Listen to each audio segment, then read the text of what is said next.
Assalamualaikum warahmatullahi wabarakatuh. Salam sejahtera bagi kita semua. Pada kesempatan ini saya ingin menyampaikan materi perkuliahan Sistem Basis Data dengan judul materi Differentiation and Normalization.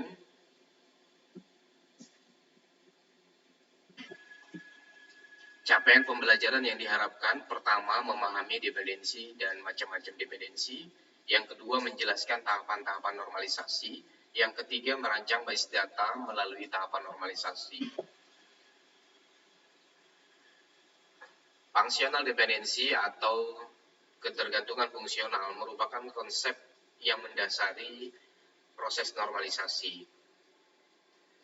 Jadi sebelum kita melakukan normalisasi di dalam database atau di dalam sebuah base data, kita perlu membagi beberapa dependensi dengan macam-macamnya.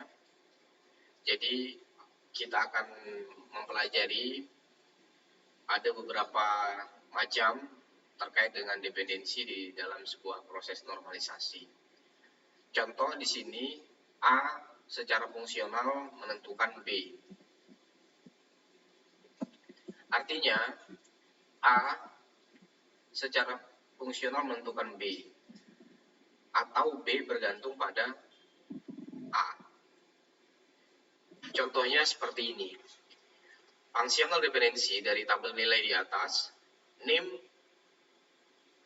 fungsional, ketergantungan fungsional kepada nama mahasiswa. NIM menentukan nama mahasiswa. Atau mata kuliah dan NIM, atribut mata kuliah dan NIM menentukan nilai huruf. Kenapa nilai huruf bergantung kepada NIM dan mata kuliah? Karena satu NIM bisa lebih dari satu nilai huruf. Ini contoh ketergantungan. Saya akan menjelaskan pada slide berikutnya tentang macam-macam dependensi. Yang pertama, full functional dependency.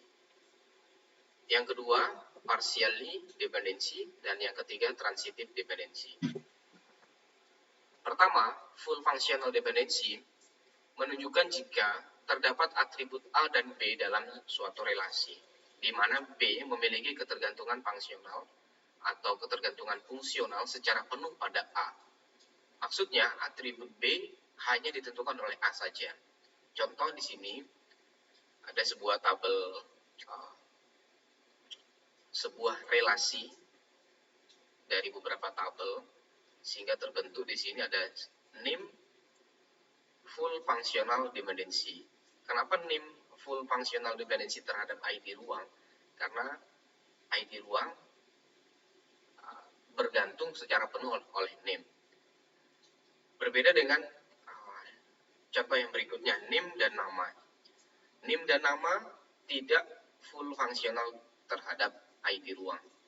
Kenapa? Karena kita bisa menggunakan salah satu dari atribut ini.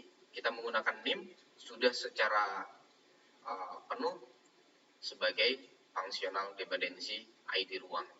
Itu yang dimaksud dengan full functional dependency. Yang kedua, partially dependency. Partially dependency ini memiliki dua atribut, A untuk menentukan B. Namun atribut B tidak harus dua atribut. Artinya salah satu atribut menentukan B dapat dihilangkan, namun tidak merubah arti relasi. Nah, kita gunakan contoh tabel pada slide sebelumnya, yaitu di sini contohnya NIM dan nama secara partially dependency itu kepada ID ruang. Artinya salah satu dari dua atribut ini dapat menentukan B, ya, atau dapat menentukan ID ruang. Ini contoh partially dependency dalam tabel ini.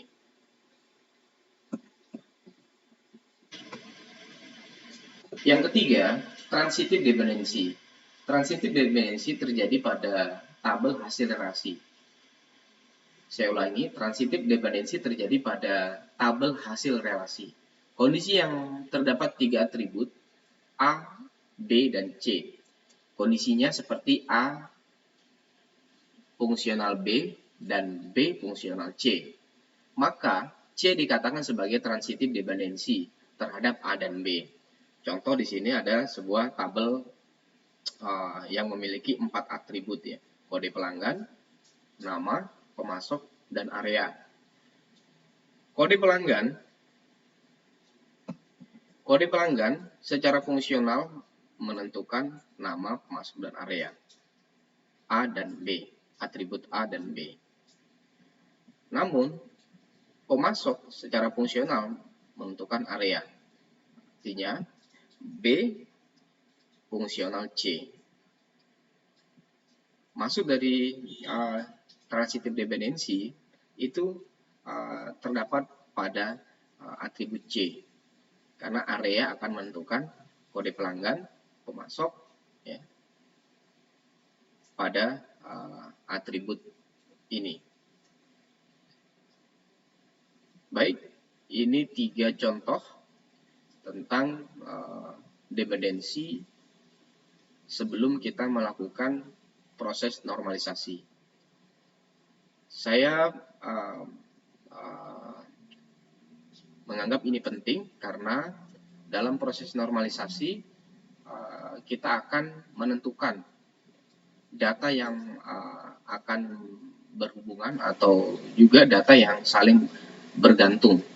Sehingga menurut saya penting apabila kita ingin belajar normalisasi juga memahami sebelumnya tentang dependensi dalam sebuah basis data. Demikian yang bisa saya sampaikan. Video selanjutnya kita akan bahas normalisasi. Terima kasih. Wassalamualaikum warahmatullahi wabarakatuh. Dan salam sehat untuk kita semua.